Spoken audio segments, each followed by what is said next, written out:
Hi there, and welcome to our lecture on matter and energy. We're on States, Section 1 of Unit 2. So our key ideas in this section: what makes up matter? What is the difference between a solid, a liquid, and a gas? What kinds of energy do all particles of matter have? So to begin answering the first question, according to the kinetic theory of matter, matter is made up of atoms and molecules. These atoms and molecules act like tiny particles that are always in motion. And the following are observations of particles in motion.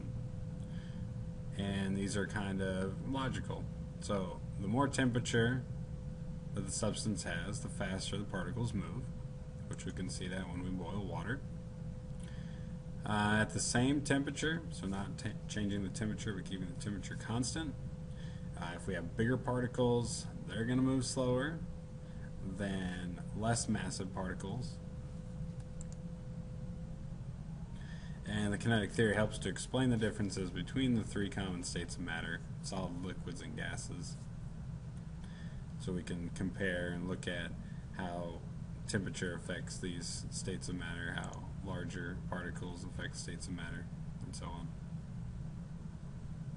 The kinetic molecular theory describes the behavior of gas molecules and the physical properties of gases. The kinetic molecular theory views gases as being made up of large numbers of fast-moving particles that are far apart from each other. Most of the volume occupied by a gas is empty space. Gas particles are in continuous rapid random motion, and the forces of attraction or repulsion between them are essentially non-existent. Kinetic molecular theory relates the kinetic energy of gas particles to the temperature of the gas.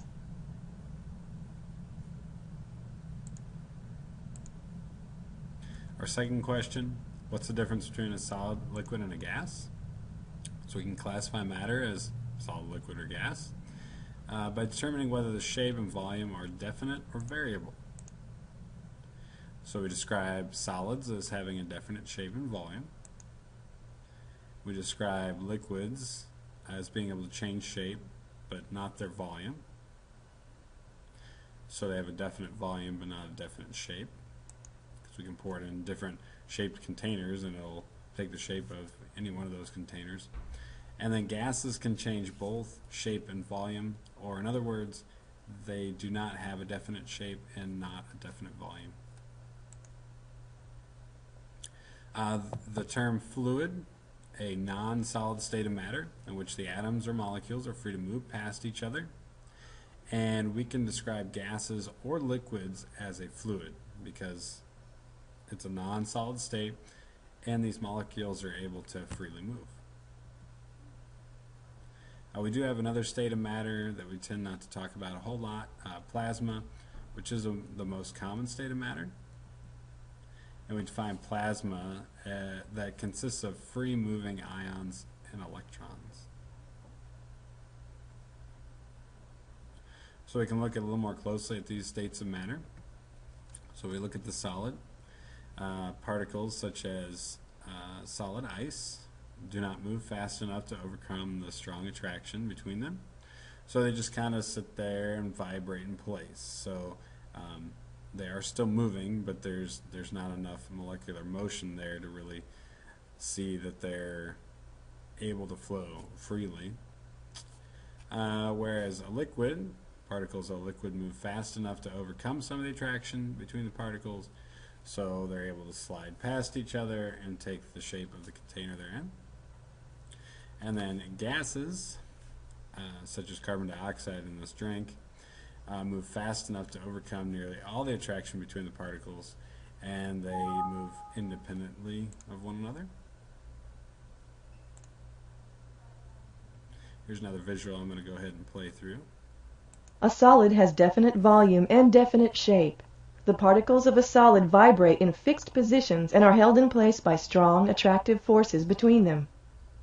A liquid has a definite volume but not a definite shape. The particles of a liquid have a range of movement that allows them to slide past one another. A gas does not have a definite volume or shape. The particles of a gas move fast enough to overcome nearly all of the attractive forces between them. Gas particles move independently of one another.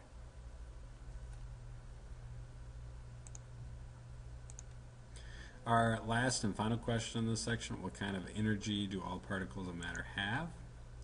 Because these particles are in motion, all particles have what is called kinetic energy. And we'll talk more about kinetic energy second semester, so this topic of energy is a central theme or a common topic for both chemistry and physics. So that's why we're talking about it now, and we'll talk about it again later. The definition for energy is just the capacity to do work. And as far as energy's role is concerned, temperature is what we use to measure the average kinetic energy, so the average motion energy of particles.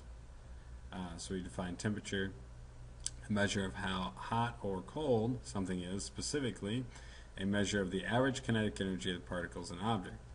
So the more kinetic energy that we have, the hotter or higher the temperature is, the lower amount of kinetic energy, the lower the temperature is going to be. So again, the thermal energy or the temperature energy depends on particle speed and how many particles there are present. And we have thermal energy is the total kinetic energy of a substance's atoms. So just kind of review and wrap up again. Particles on ice vibrate in place compared to the particles in liquid and gases. So they have the least amount of kinetic energy. Particles in water move around. They have more kinetic energy than the particles of solid, but not as much as a gas. So the particles in a gas have the most kinetic energy because they're moving around the most. So thanks for listening.